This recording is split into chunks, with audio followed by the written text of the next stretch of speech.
Greetings and welcome back to the Casual Wargamer.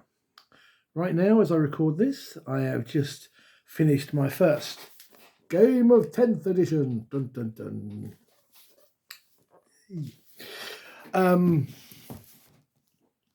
Wobbly table syndrome. So I thought I would just use this quick video to put some thoughts and comments about it. So, first things first, I challenged a friend of mine, his first game as well. And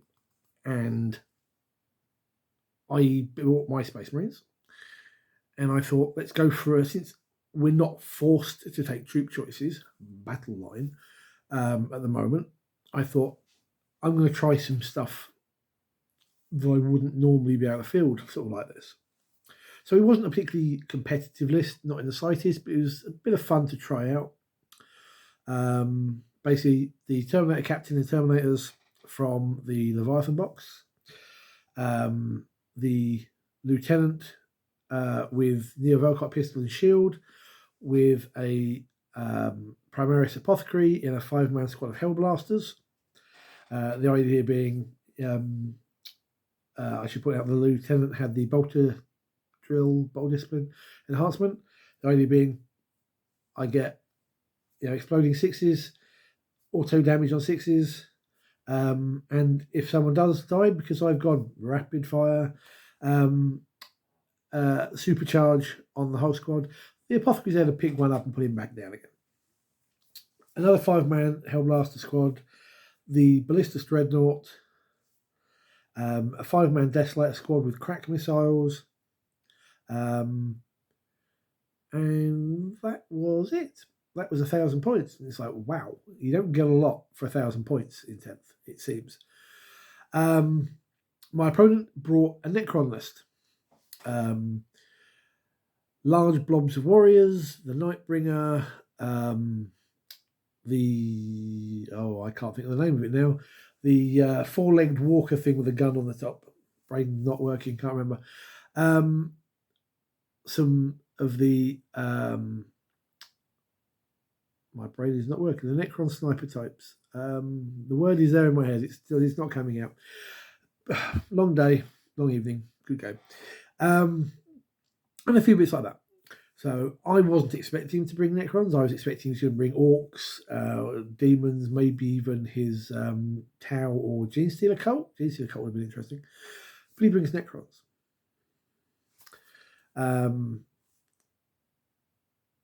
Yeah. Okay. Very good game. You can probably guess that I got absolutely minced. The game ended up something like 55, 56 to 26, something like that. So thoughts on the game. The armies feel quite nice. I wasn't expecting quite such large blobs of infantry on the opponent's side when I had so little. But the game felt a lot more balanced than I had expected it to, considering all the gripes and grumbles that people have had. I found that the game flowed really easily. There was only a couple of instances where we had to sort of stop and check something in the rulebook, but we just got on with it. The game flowed really well. A lot better, I would say, than 9th did. And bear in mind, I was a big fan of 9th. We didn't have any psychic phase, so we'll be able to use those sort of abilities. Not that I would think it would have made much difference. The armies seemed to be what make or break the game. Necrons kept standing back up again. I wasn't able to adequately wipe out a squad enough to prevent them from bringing some back and then using a res orb to stand up more. It took me a good couple of goes to get rid of the big Necron Walker thing, and I almost got rid of the Nightbringer. They felt sufficiently tough without being and nasty. The Nightbringer was, diggity damn, that was nasty. But I didn't feel that some of the things I used to complain about because they were so strong, the Nightbringer being an example, was so bad this time round. Everything felt a lot more balanced. And even my own units felt good enough to play. The only sort of things that sort of came up as a particular issue, and even then not a massive one, was neither of us really went through stratagems. We used a few,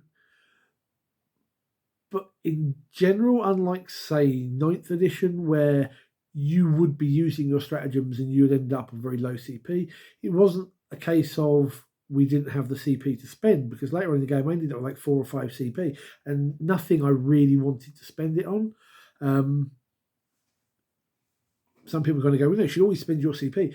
So, well, to be honest, sometimes I could have done things like Armour of Contempt. I did that once to keep the Dreadnought alive. It just felt like a waste to do it on anything else, and so forth. So the stratagems never really got a lot of use.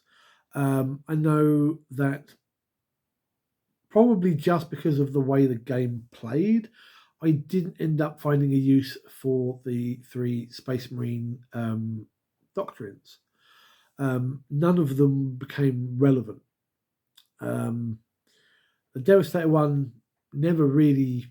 I got the second turn, and where I placed the Dreadnought, which was basically the only thing I would have wanted to move and shoot, it just wasn't in a position to do it. And then later on in the game, it was just kind of a fortified point. When on the few occasions I did get into combat, the tactical doctrine didn't come up because I was actually overwhelmed by the likes of the Nightbringer. Again, the assault doctrine didn't really come in because I didn't feel that I had the right opportunity to use it. I don't know how my opponent kind of felt on some of the stuff. We did have a chat afterwards. The resurrection stuff he was quite pleased with. It meant that, you know, he had to keep bringing. He had the means to keep his army alive while I was pouring fire into it. And we did do a fair bit of damage to one another. There's been a lot of grumbles and complaints about 10th edition, and I agree with some of it. And I was kind of expecting to go into this game, play a game, and go, is it the dumpster fire that people are saying it is? Actually, I felt no. But then we weren't playing armies that were loaded up on mortal wounds. There was no Eldari, for instance, or anything of the sort. So without that sort of element, the game flowed really well. The edition felt a lot more. I can see the simplified but not simple aspect. There are still issues. We had one that came up, which was to do with you can't stand on an objective. It must be visible at all times. The objective ended up for the deployment layout being halfway, or just, you know, effectively in the doorway of a ruin. And the charge ended up being smack against those walls in that doorway. And it made it really difficult to go, well, actually, considering I've got to be in base contact to do, you know, my attacks and stuff, I can't do it because I'm stood on, I would be stood on the objective. And we basically kind of went, look, let's treat it like a wobbly model syndrome. It is there, but we can't put you on that thing because you've got to be in that position. That's the only thing that came up. And I do know that from talking to some friends on our local store Discord that tournament organisers aren't happy with the you can't stand on an objective, you can't sit a vehicle on it. But we shall see. That was kind of we weren't expecting that sort of issue. But we just, you know, went, this is what we're going to do, and we got on with it. Fine, handy dandy. Do I have anything I would say was a bad response or a feel bad moment? And the answer to that is no. No, not at all. Maybe had I played against somebody else with a different army, something that was very mortal wounds heavy, I might feel a bit different. But that would be down to the army, not the rules. Mechanically, I think the system is very, very good. It's going to take time to learn it, but no complaints for me after a first game.